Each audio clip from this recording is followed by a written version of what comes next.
Hello అందరికీ, welcome to కృష్ణతో కబుర్లు. ఇవాళ కబుర్లు ఏంటంటే మా స్పెషల్ అండ్ వెరీ వెరీ టేస్టీగా క్విక్గా చేసుకునే మటన్ కర్రీ. మీకు అందరికీ తెలిసిందే, మా వారికి మటన్ అంటే అంత పిచ్చి. మటన్ ఎవ్రీడే తింటారు, లేదంటే రోజు మార్చి రోజైనా తింటారనమాట. అయితే దానికి ఉల్లిపాయ, పచ్చిమిరపకాయ, ఒక టమోటాని సన్నగా కట్ చేసుకున్నాను. అలా ప్యాన్ హీట్ చేసుకుని ఆయిల్ వేసేసి పచ్చిమిర్చి, ఆనియన్స్ బాగా రోస్ట్ చేసుకోవాలి. ఎంత బాగా రోస్ట్ చేసుకోవాలంటే గోల్డెన్ బ్రౌన్లోకి వచ్చే విధంగా. దీంట్లో స్పైసెస్ ఏమీ యాడ్ చేయట్లేదు అనమాట. వెరీ సింపుల్గా 15 మినిట్స్లో మనం కర్రీని రెడీ చేసేసుకోవచ్చు.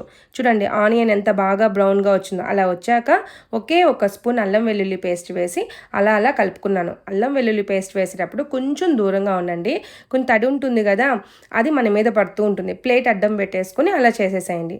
ఆ తర్వాత మటన్ వేసేసి దాంట్లోనే ఆనియన్స్ వేసి బాగా కలపండి. అలా కలిపే ప్రాసెస్లో కొంచెం ఉప్పు, పసుపు వేస్తే చాలన్నమాట. ఇక మటన్లోని టమోటాలోని ఉండే వాటర్ మొత్తం బయటికి సపరేట్ అయిపోతుందన్నమాట. చూడండి ఎంత బాగా వాటరు దాంట్లో ఉండే గుజ్జు మొత్తం సపరేట్ అయిపోయిందో. అలా అయిపోయింది అంటే కొంచెం సేపు సిమ్మర్లో పెట్టుకొని మూత పెట్టేసి వదిలేసేయండి. బాగా మగ్గిపోతుంది మటన్. ఆ తర్వాత మళ్ళీ తీసి కారము ఒక స్పూను నేను కొబ్బరి పొడి వేసుకున్నాను అనమాట. అదేనండి చాలా రుచిగా ఉంటుంది. కొబ్బరి పొడి అంత రుచిగా ఇంక ఏది ఉండదనమాట. చికెన్, మటన్లో కొబ్బరి పొడి వేసి చూడండి. స్పైసెస్ ఏమీ యాడ్ చేయొద్దు, గరం మసాలా అలాంటివి ఏమీ యాడ్ చేయొద్దు. అలా వేసి కలిపేసేసి అలా మూత పెట్టేసేసి వదిలేసేసేయండి. కొంచెం సేపటికి వదిలేసేస్తే కొంచెంసేపటికి ఆయిల్ రిలీజ్ అవుతుందన్నమాట బయటికి. అప్పుడు మనకు కొంచెం వాటర్ వేసేసుకోండి. ఈలోపే నేను వాటర్ వేయకముందే మా వారు అప్పటికే కూర కొంచెం తీసుకొని వెళ్ళిపోయారనమాట.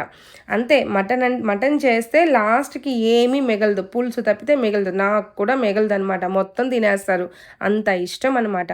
ఆ తర్వాత వాటర్ వేసేసి మూత పెట్టేశాను. ఆ తర్వాత చూడండి పైకంతా ఆయిల్ ఎలా సపరేట్ అయిపోయిందో. అంతే, వెరీ సింపుల్.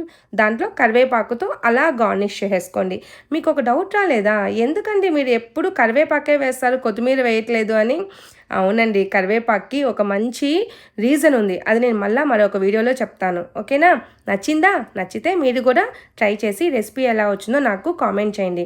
అయితే మన ఛానల్లోనే నేను ఫైనాన్షియల్ టిప్స్ కూడా చెప్తూ ఉన్నాను. మీకు ఎవరికైనా ఇంట్రెస్ట్ ఉన్న వాళ్ళు ఆ ఫైనాన్షియల్ టిప్స్ కూడా చూడండి. అది everyday evening 6:30 or 7 or 8, below 8, 6కి 8కి బిట్వీన్లో నేను ఆ ఫైనాన్షియల్ టిప్స్ గురించి నేను చెప్తూ ఉంటాను. అవి కూడా వినండి.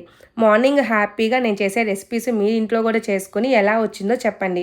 ఈవినింగ్ మనం పెట్టే వీడియోస్లో మన ఫైనాన్షియల్ బడ్జెటింగ్ ఎలా ఉంది, ఎలా వస్తుంది, ఎలా ప్లాన్ చేసుకోవచ్చు అనేది నేను వీడియోస్ చేస్తాను కదా, అది కూడా మీకు నచ్చితే నాకు కామెంట్ చేయండి. ఓకేనండి? Like, share, subscribe.